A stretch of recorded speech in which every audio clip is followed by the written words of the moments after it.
economy. Now, Bill Gross, founder and co-chief investment officer of PIMCO, the world's largest bond fund, is also warning that the Fed and Ben Bernanke are now overdoing it. In his latest monthly investment outlook out today, Gross says, quote, "It's been 5 years, Mr. Chairman, and the real economy has not once over a 12-month period grown faster than 2.5%.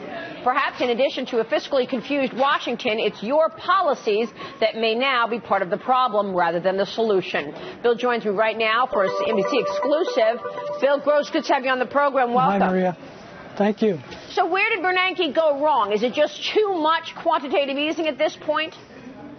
Well, perhaps too much check rating and perhaps too low of a policy rate. In our opinion, Maria, when you bring interest rates down so low to the zero bound, so to speak, you basically reduce the incentive on the part of investors to take risk. I mean, your risk comes in numerous forms. It comes in the bond market in terms of longer maturities, what we call duration. It comes in terms of risk spreads, speaking to high-yield bonds. It comes in currency space. It comes in volatility space. It comes in the equity market in terms of an equity risk premium. But when you lower those premiums so low, and it's most visible, obviously, in the bond market when you get yields close to 0%, then investors have a proclivity perhaps not to take additional risk, not to buy high-yield bonds and stocks, but perhaps to come inward and be more conservative because the risk is too great.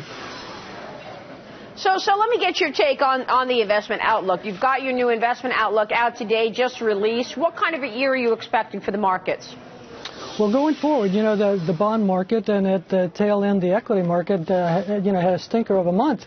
Going forward, to my way of thinking, with 10-year treasuries at 2.15, they're perhaps well set up to deliver that type of return. It was a negative month, for bonds in May, but going forward, if yields move to an appropriate level, and that's the key, and the appropriate level is dependent to some extent, Maria, on what the Fed does, whether they taper, what inflation does, and what growth does. To our way of thinking, growth remains muted. The Fed continues to buy bonds, although at some point they begin to taper. But that means that the 10-year Treasury, as indicative of the bond market, the high-quality bond market, it means basically that you can begin to earn that return as opposed to, suffer some principal loss. It's the end of a bull market, perhaps, but the beginning of a period of time in which, safe carry and safe return can be garnered. Yeah, I mean, definitely the conversation has now shifted as to when. Is it going to be this June, this year? Is it going to be the end of this year or next year that the Fed starts tapering its bond buying program? You've got to make a bet. What's your bet?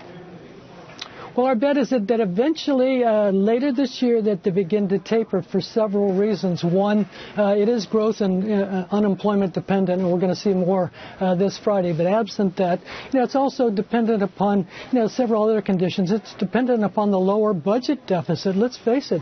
If the Treasury is only issuing $600 or $700 billion worth of Treasuries going forward, then the Fed, in terms of its purchasing, probably has to cut back in terms of those purchases. And so that's something to factor in terms of the tapering, a lower budget deficit. It's also dependent to some extent on the negative aspects of quantitative easing raised by Esther George, raised by Mr. Fisher at Dallas. There are negative aspects in terms of these zero-bound interest rates that are filtering out into the economy and stagnating, keeping growth down as opposed to raising interest rates.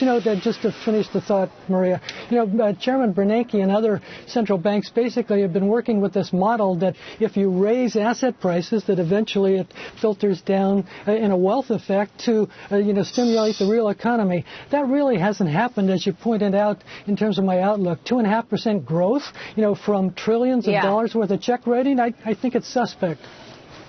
Yeah, actually, it's pretty extraordinary. But, I feel like Bernanke's bailing out policymakers.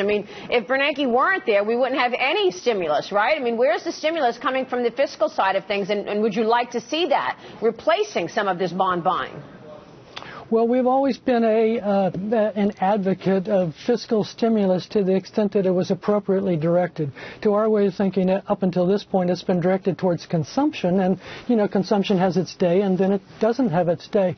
If the stimulus was directed towards investment for the future, in whatever area that you want to claim, then it has more longevity and more staying power. So our proposition has been to stimulate investment as opposed to put it into consumption. How does Japan play into this bill? I mean, is the Fed at all constrained by the Bank of Japan's massive bond buying? How do you think that plays into this? Well, it does. With the yen going down, that means the dollar goes up in terms of the trade balance between the two, at least. And a stronger dollar, perhaps is good from the standpoint of the historical strong dollar policy. But basically, it slows down U.S. growth and U.S. exports. We've seen a 5 to 6% appreciation in the U.S. dollar over the past 6 months. Is that good? Well, it reflects a stronger U.S. economy, but ultimately it means that our exports slow down and that the U.S. economy is affected. So what's happening in Japan in terms of check writing, in terms of QE, in terms of a sharply lower yen, ultimately affects not just the U.S. but the rest of the world. Japan, in effect, is exporting its deflation to the rest of the world, and that's a simple but important concept to remember for investors. All right, Bill, we'll leave it there. Good to have you on the program as always. Thanks so much. Thank you. You're welcome. Thank you.